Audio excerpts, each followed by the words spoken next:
Story पसंद आए तो please like share and subscribe ज़रूर कीजिएगा। अनुराग और सोनाली दोनों इंग्लिश मीडियम के सेंट जॉन्स स्कूल में पढ़ते थे। दोनों ही उच्च मध्य वर्गीय परिवार से थे। सोनाली माता पिता की इकलौती संतान थी, जबकि अनुराग की एक छोटी बहन थी। धन संपत्ति के मामले में सोनाली का परिवार अनुराग के परिवार की तुलना में काफ़ी बेहतर। सोनाली के पिता इंस्पेक्टर थे। उनकी ऊपरी आमदनी काफ़ी थी। शहर में उनका रुतबा था। अनुराग और सोनाली दोनों पहली कक्षा से ही साथ पढ़ते आए थे, इसलिए वे अच्छे दोस्त बन गए थे। दोनों के परिवारों में भी अच्छी दोस्ती थी। सोनाली सुंदर थी, अनुराग देखने में काफ़ी स्मार्ट था। उस दिन उनका 10वीं का बोर्ड का रिजल्ट आने वाला था। सोनाली भी अनुराग के घर अपना रिजल्ट देखने आई। अनुराग ने अपना लैपटॉप खोला और बोर्ड की वेबसाइट पर गया। कुछ ही पलों में दोनों का रिजल्ट भी पता चल गया। अनुराग को 95% अंक मिले थे और सोनाली को 85%। दोनों अपने अपने रिजल्ट से संतुष्ट थे और एक दूसरे को बधाई दे रहे थे। अनुराग की मां ने दोनों का मुंह मीठा कराया। सोनाली बोली, अब आगे क्या पढ़ना है, मैथ्स या बायोलॉजी? तुम्हारे तो दोनों ही सब्जेक्ट में अच्छे मार्क्स हैं। मैं तो PCM ही लूँगा। और तुम? मैं तो आर्ट्स लूँगी। मेरा प्रशासनिक सेवा में जाने का मन है। मेरी प्रशासनिक सेवा में रुचि है। मैं ज़िंदगी भर नेताओं और मंत्रियों की जी हुजूरी करनी होगी। मैं तुम्हें एक सलाह दूँ? हाँ बोलो। तुम पायलट बनो। तुम पर पायलट बनी ड्रेस बहुत सूट करेगी और तुम 2 गुना स्मार्ट लगोगे। मैं भी तुम्हारे साथ साथ हवा में उड़ने लगूंगी। मेरे साथ? हाँ, क्यों नहीं। पायलट अपनी बीवी को नहीं ले जा सकते क्या? तब सोनाली को ध्यान आया कि वह क्या बोल गई और शर्म के मारे वह वहाँ से भाग गई। अनुराग पुकारता रहा पर उसने मुड़कर पीछे नहीं देखा। थोड़ी देर में अनुराग की माँ भी वहाँ आ गई। वे उन दोनों की बातें सुन चुकी थी। उन्होंने कहा, सोनाली ने अनजाने में अपने मन की बात कह डाली है। सोनाली तो अच्छी लड़की है, मुझे तो पसंद है। तुम अपनी पढ़ाई पूरी कर लो। अगर तुम्हें पसंद है तो मैं उसकी माँ से बात करती हूँ। अनुराग बोला, ये तो बात की बात है माँ, अभी तक हम सिर्फ अच्छे दोस्त हैं। पहले मुझे अपना कैरियर देखना है। माँ बोली, सोनाली ने अच्छी सलाह दी है बेटा। पायलट बनकर मेरा बेटा बहुत अच्छा लगेगा। मम्मी, उसमें बहुत ज़्यादा खर्चा आएगा। खर्चे की चिंता मत करो। अगर तुम्हारा मन करता है तब तुम ज़रूर पायलट बनो, अन्यथा अगर कोई और पढ़ाई करनी है तो ठीक से सोच लो। तुम्हारी रुचि जिसमें हो वही पढ़ो। अनुराग के पापा ने उनकी बात सुनकर कहा, उन दिनों 21वीं सदी का प्रारंभ था। भारत के आकाश मार्ग में नई नई एयरलाइंस कंपनियां उभर कर आ रही थीं। अनुराग ने मन में सोचा कि पायलट का कैरियर भी अच्छा रहेगा। उधर अनुराग की माँ ने भी सोनाली की माँ से बात कर सोनाली के मन की बात बता दी थी। दोनों परिवार भविष्य में इस रिश्ते को अंजाम देने पर सहमत थे। एक दिन स्कूल में अनुराग ने सोनाली से कहा, मैंने सोच लिया है कि मैं जो तुम चाहती हो वही बनूंगा। तुम मेरे साथ उड़ने को तैयार रहना। मैं तो न जाने कब से तैयार बैठी हूँ। शरारती अंदाज में सोनाली ने कहा, ठीक है, मेरा इंतज़ार करना, पर कमर्शियल पायलट बनने के बाद ही शादी करूँगा। No problem. अनुराग और सोनाली दोनों काफ़ी नज़दीक आ चुके थे। दोनों अपने भविष्य के सुनहरे सपने देखने लगे थे।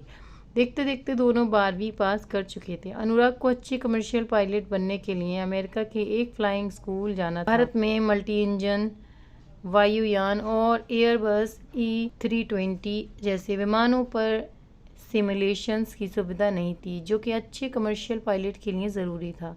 इसलिए अनुराग के पापा ने गांव की ज़मीन बेचकर और कुछ प्रोविडेंट फंड से लोन लेकर अमेरिका फ्लाइंग स्कूल की फ़ीस का प्रबंध कर लिया था। अनुराग ने अमेरिका जाकर एक महान मान्य प्राप्त स्कूल में एडमिशन लिया। सोनाली ने स्थानीय कॉलेज में BA में एडमिशन ले लिया। अमेरिका जाने के बाद फ़ोन और वीडियो चैट पर दोनों की बातें होती।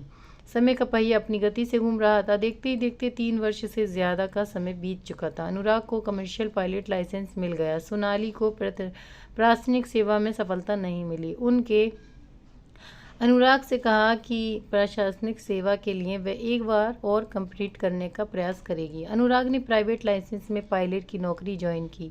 लगभग 2 साल वह घरेलू उड़ान पर था। 1-2 बार उसने सोनाली को भी अपनी फ़्लाइट की सैर कराई, सोनाली को कॉकपिट दिखाया और कुछ विमान संचालन के बारे में भी बताया। सोनाली को लगा कि उसका सपना पूरा होने जा रहा है। 1 साल बाद अनुराग को अंतर्राष्ट्रीय वायुमार्ग पर उड़ान भरने का मौका मिला। कभी सिंगापुर, कभी हांगकांग तो कभी लंदन। सोनाली को दूसरे वर्ष भी प्रशासनिक सेवा में सफलता नहीं मिली। इधर सोनाली के परिवार वाले उसकी शादी जल्दी करना चाहते थे। अनुराग ने उनसे 1-2 साल का और समय मांगा। दरअसल अनुराग के पिता उसकी पढ़ाई के लिए काफ़ी कर्ज ले चुके थे। अनुराग चाहता था कि वो अपनी कमाई से कुछ कर्ज उतार दे और छोटी बहन की शादी हो जाए। वैसे तो वह प्राइवेट लाइसेंस घरेलू वायु सेवा में देश में दूसरे स्थान पर थी, पर इस कंपनी की आंतरिक स्थिति ठीक नहीं थी। 2007 में कंपनी ने दूसरी घरेलू एयरलाइंस कंपनी को खरीदा था, जिसके बाद इसकी आर्थिक स्थिति बिगड़ने लगी। 2010 तक हालात बदतर होने लगे थे। बीच बीच में कर्मचारियों को बिना वेतन 2-2 महीने काम करना पड़ा था। उधर सोनाली के पिता शादी के लिए अनुराग पर दबाव डाल रहे थे, पर बार बार अनुराग कुछ और समय मांगता ताकि पिता का बोझ कुछ हल्का हो जाए। जो कुछ अनुराग की कमाई होती उसे वह पिता को दे देता। इसी वजह से अनुराग की बहन की शादी भी अच्छे से हो गई। उसके पिता रिटायर भी हो गए थे। रिटायरमेंट के समय जो कुछ रकम मिली थी और अनुराग की और उससे मिले पैसों से मिलाकर उन्होंने शहर में एक फ्लैट लिया, पर अभी भी फ्लैट के मालिकाना हक के लिए और रुपयों की ज़रूरत थी। अनुराग को कभी 2 महीने तो कभी 3 महीने पर वेतन मिलता, जो फ्लैट में खर्च हो जाता।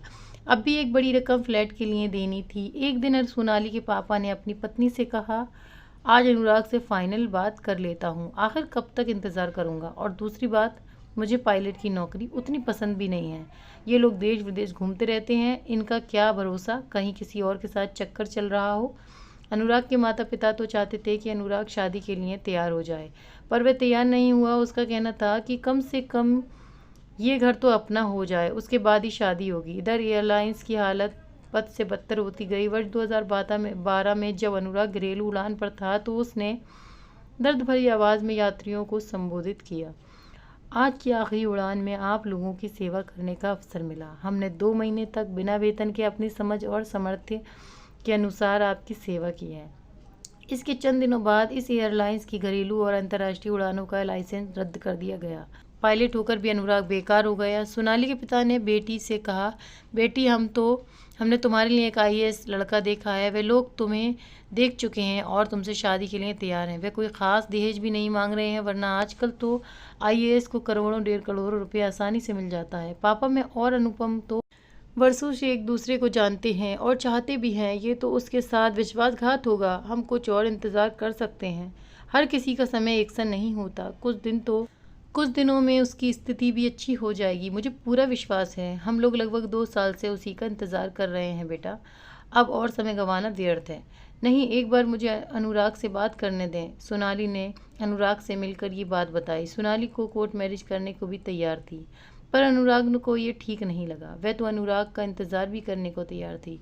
सोनाली ने पिता से कहा, मैं अनुराग के लिए इंतज़ार कर सकती हूँ, मगर मैं नहीं कर सकता, और ना ही लड़के वाले। इतना अच्छा लड़का मैं हाथ से नहीं निकलने दूंगा। तुम्हें इस लड़के से शादी करनी होगी।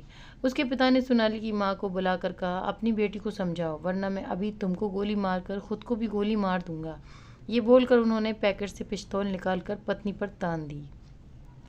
माँ ने कहा, बेटी पापा का कहना मान ले, तुम तो इनका स्वभाव जानती हो, ये कुछ भी कर सकते हैं। सोनाली को आखिरकार पिता का कहना मानना पड़ा। सोनाली अब डिस्ट्रिक्ट मजिस्ट्रेट की पत्नी थी। उसके पास सब कुछ था, घर, बंगला, नौकर चाकर। कुछ दिनों तक तो वह थोड़ी उदास रही, पर जब वह प्रेग्नेंट हुई तो उसका मन अब अपने गर्भ में पलने वाले जीव पर और हो गया। उधर अनुराग के लिए लगभग 1 साल का समय ठीक नहीं रहा। एक कंपनी से उसे पायलट का ऑफर भी मिला, तो वह कंपनी उसकी लाचारी का फ़ायदा उठाकर इतना कम वेतन दे रही थी कि वह तैयार नहीं हुआ। इसके कुछ ही महीने बाद उसे सिंगापुर की एक मशहूर फ्लाइंग एकेडमी में फ्लाइट इंस्ट्रक्टर की नौकरी मिल गई। वेतन पायलट की तुलना में कम था, पर आराम की नौकरी थी, ज़्यादा भागदौड़ नहीं करनी थी। इस नौकरी में अनुराग सिंगापुर चला गया।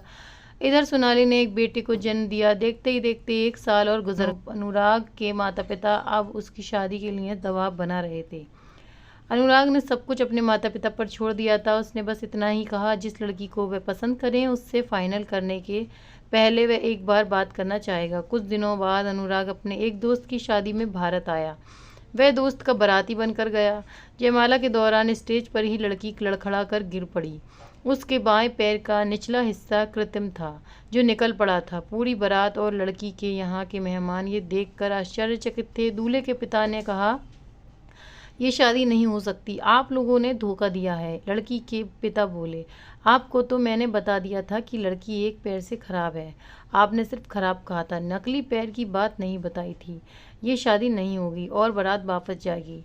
तब तक लड़की का भाई भी आकर बोला, आपको इसलिए 1.5 करोड़ रुपया नहीं दिया दहेज में, शादी तो आपको करनी ही होगी, वरना अनुराग का दोस्त जो दूल्हा था उसने कहा, वरना क्या कर लेंगे, मैं जानता हूँ आप मजिस्ट्रेट हैं, देखता हूँ आप क्या कर लेंगे अपनी 2 नंबर की कमाई के बल पर। आप जो चाहें नहीं कर सकते। आपने नकली पैर की बात छिपाई लड़की दिखाने के समय तो हमने इसकी चाल देखकर समझा कि शायद पैर में किसी खोट के चलते लंगड़ा रही है, पर इसका तो पैर ही नहीं है। अब ये शादी नहीं होगी, बारात वापस जाएगी। तब तक अनुराग भी दोस्त के पास पहुंचा। उसके पीछे एक महिला गोद में बच्चे को लेकर आई, वह सोनाली थी। उसने दुल्हन बनी लड़की का पैर फिक्स किया। वह सोनाली से रोते रोते बोली, भाभी मैं कहती थी ना कि मेरी शादी ना करें, आप लोग मुझे बोझ समझकर घर से दूर भगाना चाहते हैं। नहीं गुड़िया, ऐसी बात नहीं है, हम तो तुम्हारा भला सोच रहे थे। सोनाली इतना ही बोल पाई थी कि उसकी आंखों से आंसू निकलने लगे। इतने में उसकी नज़र अनुराग पर पड़ी तो बोली, अनुराग तुम यहाँ? अनुराग ने सोनाली की ओर देखा। गुड़िया और विशेष कर सोनाली को रोते देखकर वह भी दुखी था। बारात वापस जाने की तैयारी में थी। दूल्हे ने सोनाली को देखकर कहा, अरे सोनाली तुम यहाँ? हाँ, ये मेरी ननंद गुड़िया है। अच्छा, तो ये तुम्हारे लोगों का फैमिली बिजनेस है? तुमने अनुराग को ठगा और तुम लोग मुझे उल्लू बना रहे थे। चल अनुराग चल, अब यहाँ से नहीं रुकना यहाँ। अनुराग बोला, तुम चलो, मैं सोनाली से बात करके आता हूँ। बारात लौट गई। सोनाली अनुराग से बोली, मुझे उम्मीद है तुम मुझे गलत नहीं समझोगे और माफ़ कर दोगे। मैं अपने प्यार की कुर्बानी देने के लिए मजबूर थी। अगर ऐसा नहीं करती तो मैं अपनी मम्मी पापा की मौत की जिम्मेदार होती।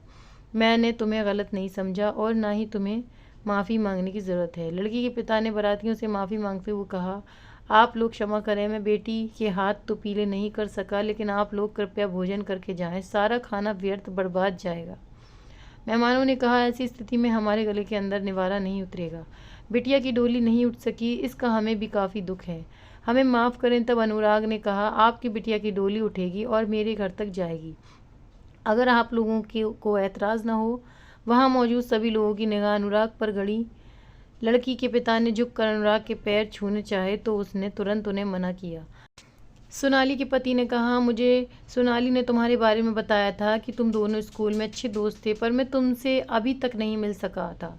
सोनाली से बोला, तुमने मेरे लिए ऐसे हीरे को छोड़ दिया। गुड़िया की शादी उसी मंडप में हुई। विदा होते समय वह अपनी भाभी से सोनाली से बोली, प्यार इसको कहते हैं भाभी, आपके परिवार को अनुराग अभी भी दुखी नहीं देख सकता। स्टोरी पसंद आई है तो प्लीज़ चैनल को लाइक करें, शेयर करें और सब्सक्राइब ज़रूर करें। Thank you.